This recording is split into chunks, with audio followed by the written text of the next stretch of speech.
네, 안녕하세요. 반갑습니다. 안녕하세요. 안녕하세요. 네, 목소리 한 번씩 들려주세요. 네, 안녕하세요. 네, 독서 모임 필소굿, 뒤풀이 대화. 오늘 비폭력 대화 제10장, 분노를 온전히 표현하기 뒷페이지, MBC 적용 사례, 부모와 10대 자녀의 대화, 생명을 위협하는 문제, 이 부분에 대해서 우리 서로 얘기 나누도록 하겠습니다. 우리 송이님께서 내용 간략하게 요약 좀 부탁드려도 될까요?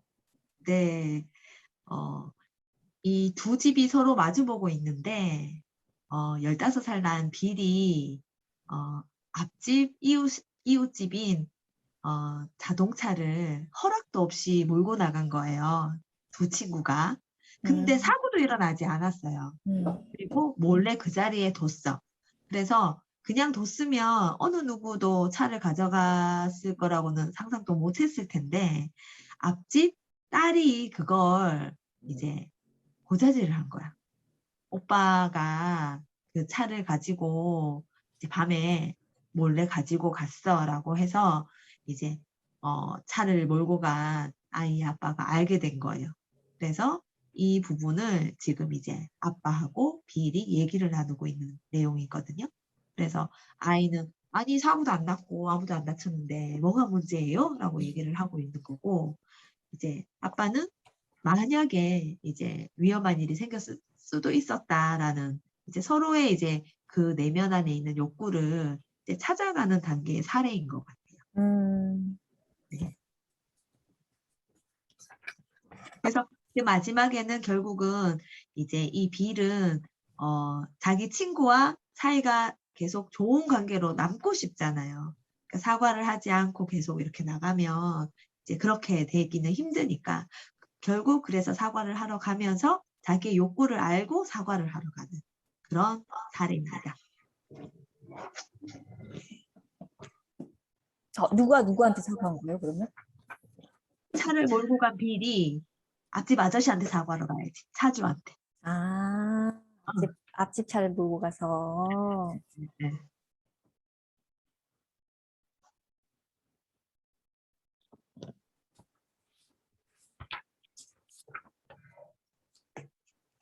여기 읽으시면서 혹시 송이님 뭐 떠오르는 생각이나 이런 게 있으셨을까요? 저는 또 저희 아이들이 생각이 났죠. 그러니까 저도 얼마 전에 이제 제 둘째가 좀 안 좋은 일에 휩쓸려서 학폭에 어, 뭐 간접적인 연루가 돼서 이제 괴롭힘을 당한 아이의 뒷담화를 한 아이가 돼버린 거예요. 근데 그 뒷담화를 했다기보다 이제 물어본 거야. 지나간 사진을 하나 이거 뭐야? 라고 물어봤는데, 이제 물어보는 과정에서 그 밑에 댓글이 그 아이를 상처를 받게 한 거예요. 우리 아이의 글이 상처를 준 게 아니라 우리 아이가 이거 뭐야? 라고 묻는 바람에, 과거의 일을 묻는 바람에 그 과거 일로 애들이 이렇게 댓글을 단 게 그 아이한테 상처가 갔는데, 중요한 건 그 카톡방에 있는 아이가 또 그걸 캡처를 해서 그 방 안에 그 아이는 없었는데 그걸 이제 그 아이한테 보낸 거예요. 음, 그리고 내가 혼을 냈지. 그걸 알고 앞으로 이런 걸 하지 마라. 그리고 너는 뭐 그냥 던진 돌이겠지만 상대는 상당히 아플 수 있다라는 얘기를 하면서 이제 주의를 줬는데, 오후에 또 한 번 그런 거야. 또 한 번 그랬는데 그때도 이제 우리 애는 그 아이의 힘든 것도 이해는 하는데, 그 아이의 남자친구 같은 경우에 더 힘들어하는 게 나는 더 안타까워라고 또 이렇게 글을 썼는데, 그걸 이제 다른 아이가 또 그래 나도 그렇게 생각해 하면서 둘이가 얘기를 했는데, 그게 또 캡처가 돼서 또 이것도 전달이 된 거야. 음, 그래서 나는 이제 막 도대체 네 친구들은 어떤 친구들이냐, 뭐 말을 못하노, 다 사진 찍어서 하냐 막 이랬는데, 하여튼 두 번째는 그 친구가 캡처한 게 아니었고, 우리 딸이 이제 새로운 엄마가 모르는 이제 그 뭐지 페이스톡 하나 계정을 만든 거야. 친구한테 부탁을 해서. 이해하셨어요? 부탁을 한 친구가 이제 지 전화번호니까 우리 애가 사용하지만 지가 들어가서 우리 애가 한 걸 보고 캡처를 해서 보낸 거야. 그래서 그걸 나 깜짝 놀랐어요. 그래서 우리 애가 한 말이 엄마 나랑 얘기했던 자기는 이제 전혀 걔를 의심하지는 않은 거예요. 그러면서 엄마 그 사진을 보재. 이거 네가 한 말이 맞는데 그 사진을 왜 봐? 라고 했더니 그 캡처한 내용에 내가 쓴 글은 색깔이 있잖아요. 상대는 흰 글이고 내가 쓴 글은 카톡 같은 경우가 노란색이잖아. 다른 사람은 흰색이고. 엄마 이 사진 봐봐. 얘가 보낸 게 아니야. 얘가 찍어서 보냈으면 내 글이 하얀색으로 나와야 되는데 엄마 내 글이 보라색이잖아. 페이스톡이요.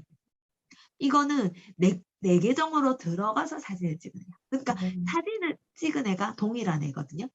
오전, 오후 찍은 애가 동일한 애였어요. 그래서 그 부분 때문에 막 우리가 막 심란해서 결국은 우리 딸아이의 휴대폰을 압수를 하고 이제 두 번째 노트북을 압수를 했어요.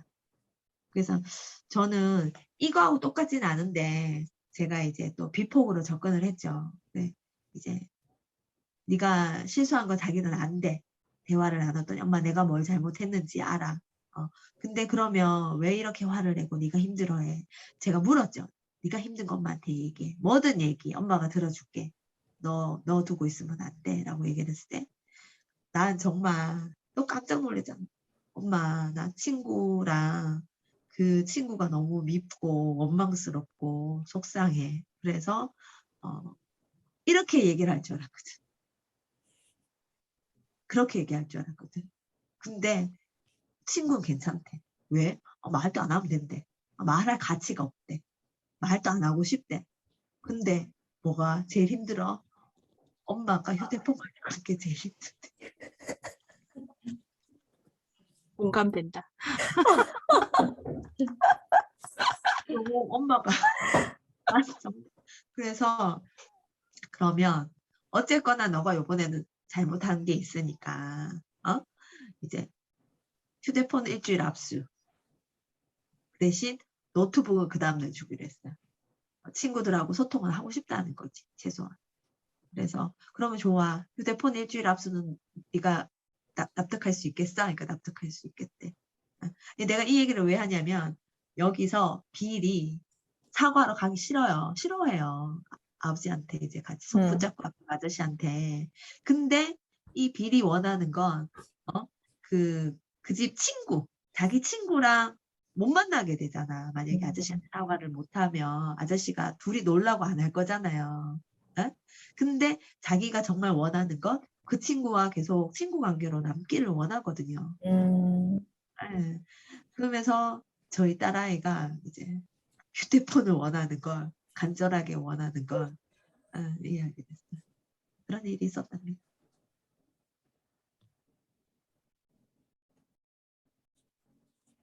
급하게 지금 막 내용을 읽고 있습니다.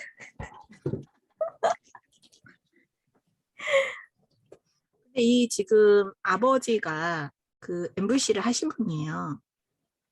그래서 네. 빌이 그죠? 빌이 이제 빼딱선을 타고 있잖아요. 빼딱선을 타서 1차, 2차, 3차 관문을 통과하고 있는데 아버지의 심사가 꼬일 대로 꼬였을 텐데 저는 1차, 2차를 넘기기 힘들거든요. 이 정도면은. 근데 이 아버지가 아주 그냥 잘 버티고 있다는 생각이 들어요. 그러니까 일단 첫 번째 거짓말 했을 때 저는 걸리거든요. 아니요, 그런 적 없어. 이렇게 얘기하면 말하고 이것부터 시작되는데 꾹 누르고 그거를 이게 소통하려고 연결하려고 노력하는 아버지의 그런 이렇게 노력이 분명히 막 이렇게 그 거짓말한 것에 대해서 그 부분에 우리 보통 이제 저 같은 경우는 그러지 거짓말을 보면 저는 거짓말에 대한 약간 그 참지 못하는 게 있어요. 거짓말을 하면 안 되지라는 도덕적 평가 이게 있어가지고 거기가 되면 이렇게 빡 돌거든요. 근데 이 아버지가 이렇게 얘기하는 거지. 아빠한테 사실대로 말하면 벌 받을까 봐 겁나? 이렇게 얘기하면서 아빠 화내는 거 당연한 거 아니에요? 막 이런 식으로 대답을 하잖아요. 한 번 더 승질 나는 거잖아요. 네. 2차 관문을 또 통과해. 그 아버지가 공정하게 대해줬으면 좋겠니? 이런 상당히 오랫동안 공부하신 분이 아닌가. 그런 생각을 네. 하면서 지금 읽었네요. 벌을 근데 받을까봐 겁나니라는 말 앞에 아빠가 이제 우리가 이제 MVC 요 앞장에서 나눔을 했던 그 꼬리표라는 거 있었잖아요. 그때 고등님이 나눔해 주셨나? 그 교도소 갔을 때 이제 그 도와주고 싶은 재소자가 코를 쳤을 때는 이제 분노가 일어나지 않았지만 다른 재소자가 코를 쳤을 때는 분노가 확 그 꼬리표가 달렸을 때는 같은 행동이지만 분노가 확 치밀었다고 우리 분노할 때 얘기를 해주셨잖아요. 그러니까 비리 거짓말을 딱 하니까 바보, 거짓말쟁이, 그리고 우리 아이에 대한 실망감 이거밖에 안 될까 하는 이런 꼬리표가 이제 어떤 나의 느낌과 욕구로 이제 오니 이거를 내가 빨리 이제 바꿔봐야 되겠다라는 생각을 아빠가 했다고 나오거든요. 그리고 이때 아빠의 욕구는 뭐라고 되어 있냐면 거짓말쟁이라고 아들을 비판한 건 두려워서였다. 근데 이게 사실 우리 대화 속에 늘 그러니까 우리 어린 자녀를 가지고 있는 저 같은 초등학교 이제 3, 4, 5학년들 딱 거짓말 5, 6학년 중학교까지 이제 거짓말 시작하잖아요. 시작하는 게 아니라 아주 능숙하게 잘하죠. 너무 잘하거든. 근데 그 1, 2학년 정도 됐을 때는 아주 천진난만 거짓말 잘 안 하잖아요. 안 하고 있다가 이렇게 딱 변하면서 내가 뭘 잘못했나 막 이런 나를 향한 그게 비난을 오면서 이렇게 그러면 큰일 날 텐데 막 이런 걱정도 들면서 근데 그 순간 이제 나의 욕구 때문에 나의 욕구로 인해서 아이에게 비난하고 가르치려고 드니까 이게 이제 폭력성으로 나오는 그런 장면을 어떻게 극복하는지 아빠가 어떻게 극복하고 어떻게 연결을 시도했는지가 굉장히 주목할 만하다라는 생각이 들어요. 이분도 보니까 처음에는 그런 적 없어요? 이렇게 얘기를 하니까 아버지가 이게 가로 안에 큰 목소리로 거짓말하지 마. 거짓말하면 더 나빠질 뿐이야 하고 처음엔 큰 목소리로 얘기했어요. 그러고 이제 갑자기 생각이 난 거예요. 이 욕구와 느낌에 연결해야 되겠다는 걸 기억하고 너 여기 잠깐만 앉아 있어봐. 나 생각을 좀 해봐야 되겠다. 이러고 시간을 그때 해살쌤 얘기하신 것처럼 그 시간에 몇 초간의 시간이 필요한 거지. 그 시간을 가지면서 이렇게 MVC로 넘어갈 수 있었던 것 같아. 그래서 그 찰나에 이 시간이 진짜 필요한 것 같아. 중요한 것 같아. 그 시간에 대한 이제 그 시간에 대해서 얘기하니까 제가 정말 싫어하는 작가긴 한데 책은 정말 좋거든요. 책이 쿠션이라는 책이 있어요. 정말 제가 싫어하는 작가이긴 해요. 그런 쿠션이라는 책이 있는데 정말 짧으면서도 그 어떤 자극이 들어왔을 때 어떻게 그 시간, 자극과 반응 사이에 무엇이 있어야 하는지에 대한 것이 스토리로 너무 잘 돼 있거든요. 제가 싫어하긴 합니다. 그러나 짧아서 점점 궁금해지네. 여기 있는데 여기. 제가 품절조소일걸요? 이렇게 꽂아놨다가 제가 그분하고 좀 이렇게 문제가 있어가지고 돌려서 꽂아놨어요. 근데 최근에 다시 돌려서 꽂아놨어요. 미워할 이유가 있겠어? 이러면서. 이제 아빠가 이제 두려웠던 게 예를 들면 사고로 정말 사고가 났을 수도 있었고 다쳤을 수도 있었고 죽을 수도 있잖아요. 이런 두려움이 근데 우리가 항상 이거 비폭하면서도 현존하라 하잖아. 우리가 일어나지 않은 그 미래에 우리가 상상하고 그걸 가지고 두려워하고 판단하고 일어나지 않았던 걸 가지고 아이를 정말 사고라도 낳는 것처럼 그리고 다음에 또 한 번 더 네가 이런 일을 하면 큰일 날 것처럼 이렇게 막 얘기를 하거든요.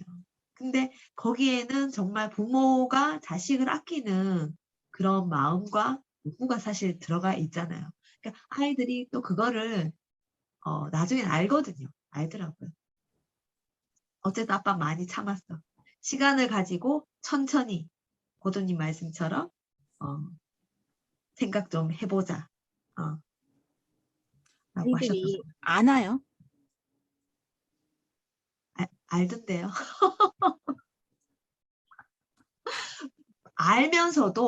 알면서도 본인의 행동을 합리화하고 정당화해야 하니 사실은 그러니까 이제 말 중에 끊어놨는데 사실은 우리 자신도 잘 모르잖아요.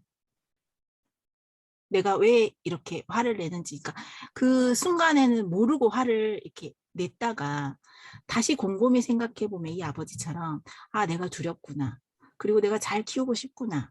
그래서 나는 잘 가르치고 싶구나. 라는 것을 나중에 캐치하게 되잖아요. 근데 그 대상이 되는 자녀는 화를 그냥 받을 뿐이지. 나중에 그러니까 나중에 알게 되는 거는 그것도 또한 이제 생각이 개입될 수 있는 게 아닌가라는 생각이 그러니까 들어요. 그러니까 그래서 나중에는 아, 우리 엄마 뭐 그랬나 보다 이렇게 생각할 수는 있지만 그거는 또 이미 현재가 아니기 때문에 그럼 그게 아이도 알 거다라는 강요로 생각. 느껴졌나요? 그러니까 저는 잘 그런 얘기를 하거든요. 네 엄마 마음 모르겠나? 모르지. 모른다고. 안다던데? 안다고 해야 그 다음으로 넘어가잖아요. 안 넘어가잖아. 그리고 안다고 안 하고 모른다 그러면은 엄마가 또 화가 나잖아. 엄마 얼굴이 딱 보이거든. 근데 이거는 알 수도 있고 모를 수도 있을 것 같아요. 안다 모른다 우리 얘기할 수 없는 게 저는 이제 학원 오래 했으니까 그 사이에서 많은 경험을 했잖아요. 엄마 얘기도 듣고 아이 얘기도 듣는 수많은 이제 아이들이 지나갔는데 경험하면서 느끼는 거는 대체로는 서로 모른다. 는 게 맞기는 해요. 제가 왜 결정적으로 내가 학원 말고 딴 걸 해야겠다고 생각하는 게 너무 자녀와 부모 사이의 의사소통이 너무 딴 길로 엇나가니까 그 옆에서 보기가 되게 좀 약간 답답한 면이 있긴 했거든요. 궁극적으로는 똑같잖아. 아이는 부모한테 인정받고 싶은 욕구고 다 욕을 하든 게임을 하던 공부를 안 하던 열심히 하던 강박적으로 공부를 하던 강박적으로 공부를 피하던 다 인정받고 싶은 욕구인데 부모한테 인정받고 싶은 욕구거든요. 근데 부모는 아이가 잘 되라고 그렇게 하는 거잖아요. 근데 아이들은 정말 심하게 배신감 같은 거 느끼고 부모한테 진심으로 증오심을 느끼는 케이스를 정말 많이 봤거든요. 부모 앞에서는 표현을 하지 않지만 서로 모르더라고. 그러면서도 결정적으로 대학교 원서를 쓸 때나 자기 인생의 어떤 결정을 내려야 될 때 아이들하고 진지하게 대화를 하잖아요. 그러면 되게 그냥 어른이 판단하기에 바람직한 방향으로 결정적으로는 선택을 해요. 그런데 이 선택의 그 근거라 그래야 되나? 이 아이가 선택하게 된 계기를 따라 들어가 보면 아주 어렸을 때부터 들은 부모님의 일명 잔소리. 그 잔소리가 작용을 해서 아이가 어떤 선택을 하게 하긴 하더라고요. 그래서 제가 한동안 옛날에 학원을 할 때, 지금은 아니지만 그냥 적당히 계속 잔소리 하시라고 그렇게 얘기했었거든요. 그러면 대학교 원서 쓸 때 그 과나 그 학교를 가려고 하더라. 부모가 원하는 방향으로 대체로. 근데 물론 아닌 애들도 있잖아요. 그리고 아이가 안다라는 거는 제가 이제 며칠 전에 또 중학교 1학년 친구를 코칭을 했는데 그 친구가 미워하는 아이에 대해서 묘사를 막 하면서 뭐라고 얘기하냐면 그 잔인한 요즘 드라마에서 잔인하게 왜 살인하거나 그 고문하거나 이런 장면들 많이 보잖아요. 그거를 너무 다채롭게 그 아이 5살짜리 아이를 그렇게 죽이고 싶다라는 표현을 너무나 다채롭게 하는 거예요. 그것도 20분 이상을 얘기를 하는 거예요. 그러니까 나는 이제 어른으로서 내가 코치여서 이 친구의 말을 경청해 주는 것도 물론 중요하지만 갈등이 계속 되는 거예요. 이거를 뭔가 내가 해야지 어른으로서 올바른 행동인 것 같다. 그래서 제가 계속 들어주다가 이제 물어봤어요.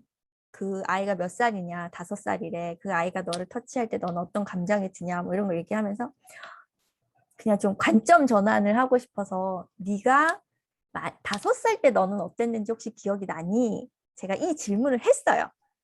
그러니까 그 친구가 그 질문에 대한 답으로 한마디 아니요. 그런데요, 선생님. 그러면서 또 그 얘기를 막 하는 거예요. 그리고 이제 제 불안이 처음에 관점 전환할 때까지만 해도 좀 차분했거든요. 근데 이제 불안이 막 올라오는 거야. 이거 이러다 큰일 나는 거 아닌가? 내가 이 아이 잘못되게 하는 거 아닌가? 뭐 이런 생각에. 그래서 이제 조마조마조마 하니까 제가 아이의 말을 잠깐 끊고 아, 우리가 너의 5살 때에 대해서 얘기를 하다가 지금 다시 이쪽으로 왔어. 알고 있니? 그랬더니 얘가 갑자기 침묵을 하더니 나보고 뭐라고 하냐면 선생님, 제가 이런 거 실제로 행동하면 안 되는 거고 나쁜 거 다 알고 있거든요.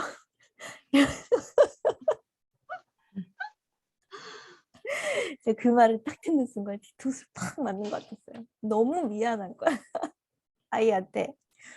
아, 그렇지. 그랬구나. 그런데 너는 그 아이가 괴롭혀서 지금 너무 그런 행동을 하고 싶다고 상상할 만큼 힘들다는 얘기를 선생님한테 지금 계속 하고 있었던 거구나. 제가 그랬더니 그 남자아이가 정말 감정 표현을 잘 안 하는 친구거든요. 그렇다는 거야. 저 진짜 답답해요. 이렇게 말을 하더라고요. 아, 그 얘기를 듣는데 제가 얼마나 미안하던지. 그래서 한참 동안 그 친구의 마음을 잠깐 머물러 줬었어요. 그러니까 마지막에 저 그냥 스트레스 받으면 PC방 가서 뭐 배틀그라운드 하면 금방 또 잊어버려지더라고요. 그러니까 이렇게 얘기하더라고요. 그래서 어른이네. 안다. 그런데 제가 그 친구 이렇게 코칭 의뢰받을 때 인지 능력이 초등학교 3학년 정도라고 아이에 대한 정보를 들었어요. 그리고 실제로 얘기를 할 때도 중학교 1학년처럼은 안 해요. 그러니까 나한테 선입견인지 좀 작동했었던 것 같아요. 그런데도 불구하고 알고 있더라. 바르게 행동해야 되는 게 뭔지는 알고 있더라. 이런 경험을 좀 최근에 해서 나눠봅니다. 감동적이네. 어, 알고 있어요, 우리 애들이. 얼마나 힘들까.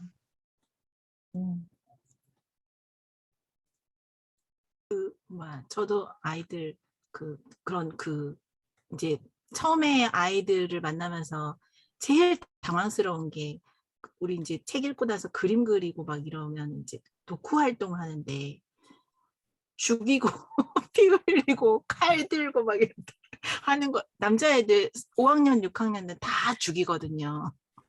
그 그림으로 죽이고 글로 죽이고 막 이러거든요.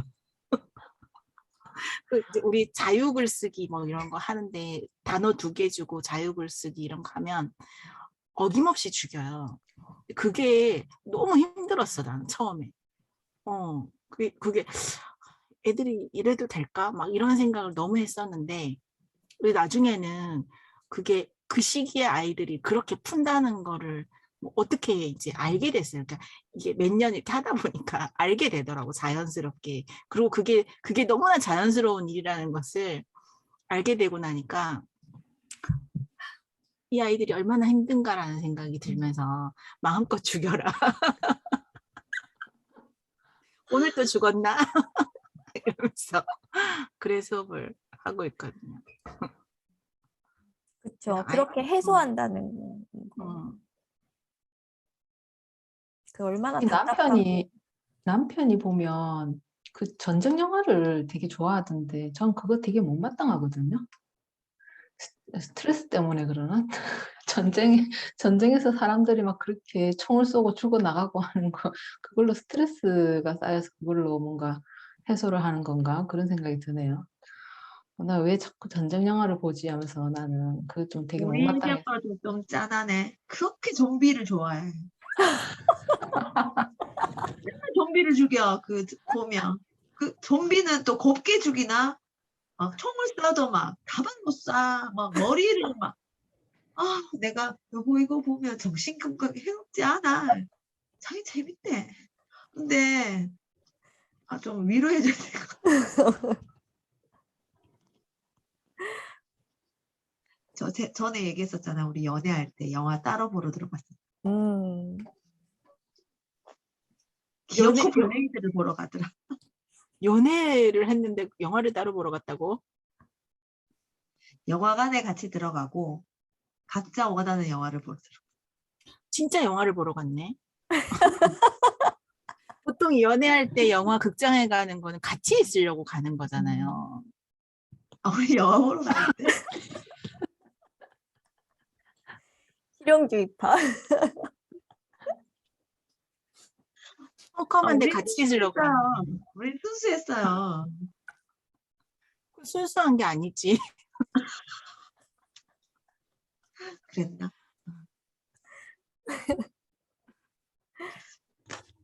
그렇구나.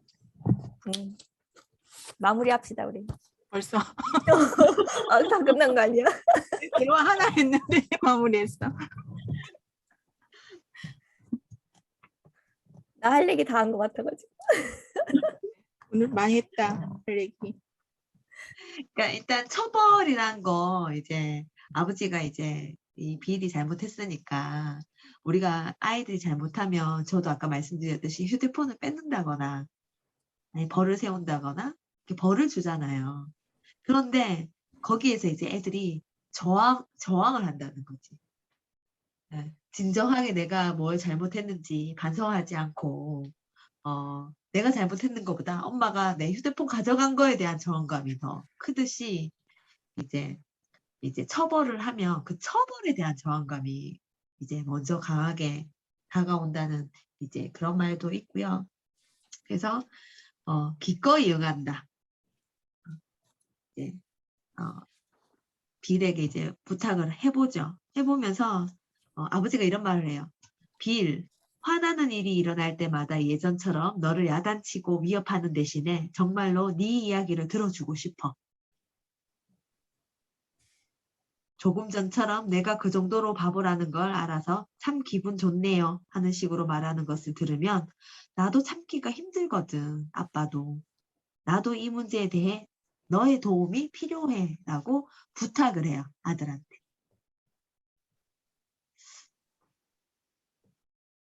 그리고 아버지가 269쪽 밑에 보면 여전히 모든 행동에는 결과가 따른다는 걸 네가 잘 알고 있다는 확신이 필요해. 네가 한 행동에 대해서 어떻게 느끼는지 한번 말해볼래?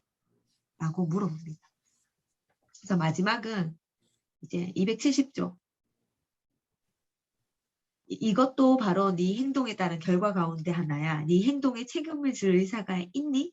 조지는 나의 좋은 친구이고 계속해서 그렇게 지내기를 원해. 그리고 너도 에바와 계속 친구로 지내고 싶은 것 같은데 내 말이 맞니? 라고 해서 빌의 욕구를 확인해요. 아버지가. 조지랑도 계속 친구로 지내고 싶고 1살 아래인 그 여동생 에바하고도 친하고 싶은 이제 빌의 욕구를 아버지가 이제 한번 물어보죠. 그래서 빌은 얘기하죠. 에바는 저랑 제일 친한 친구 중 한 명이에요. 그러면 에바와 조지를 보러 갈까? 빌이 두려워하며 마지못해 네 알겠어요. 가야겠죠. 본인의 행동에 책임을 지겠다라고 합니다. 그런데 아빠가 얘기하죠. 왜? 겁이 나니? 내가 거기 가도 괜찮을지 알고 싶어? 네. 아빠가 하죠. 내가 함께 가주마. 너를 위해 거기 있어 줄게. 내가 가겠다고 하니 정말로 마음이 뿌듯하다. 아이의 욕구를 들어주고 아버지의 욕구를 빌이 이제 모를 수도 있으니 아빠는 이러이러하다라고 이제 알려주면서 이 과정이 잘 마무리가 되는 것 같은 느낌을 받았습니다. 마지막에 너무 감동적이에요. 내가 거기 가도 괜찮을지 알고 싶어? 이러면서 안심시켜주는 게 너무 감동적이었던 것 같아요.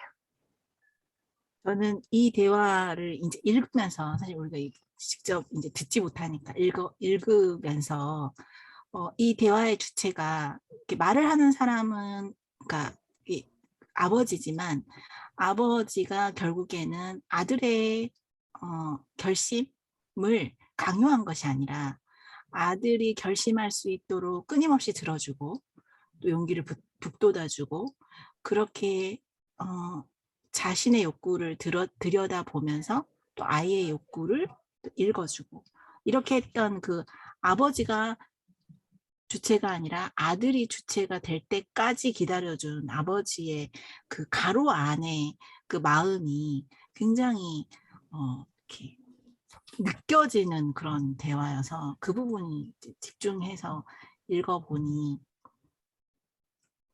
내가 배워야 할 스탠다드구나 이런 생각이 들었어요. 굉장히 이게 뭐라 그러지? 그 단계가 심화되어 있구나.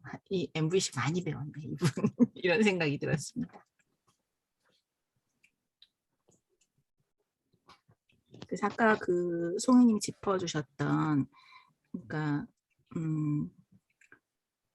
아버지가 솔직하게 이제 대화하려고 마음 먹기 전에 아들이 끊임없이 반항하면서 그 뭐라 그러지?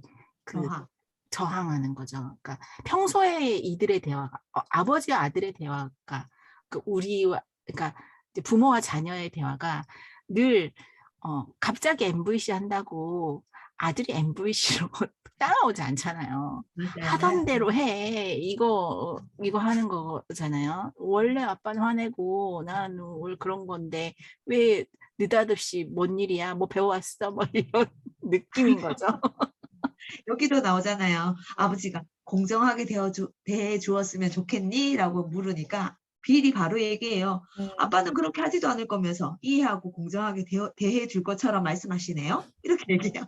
실제로 애들이 이렇게 얘기하잖아요. 네.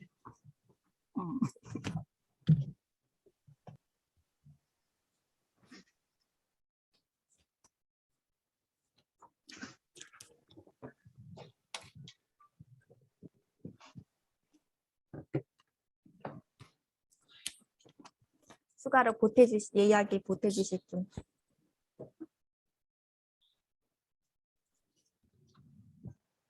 저는 오늘 그 햇살쌤하고 고두님이 얘기해 주셨던 그 시간과 공간이라는 게 되게 우리 이제 장을 열기 전에 살짝 나눴던 말들과 여기 아버지가 처음엔 화를 확 내지만 이제 거짓말하는 걸 보고 거짓말하지 마! 거짓말하면 더 나빠질 뿐이 아마 막 성질을 막 냈을 거예요. 근데 이때도 잠깐만 앉아 있어봐. 라고 천천히 그래서 우리 분노에서 나오듯이 천천히 이제 좀 더 우리가 시간을 좀 두고 여유를 두고 공간을 둬야 되겠다. 오늘 이거 하나 얻어갑니다.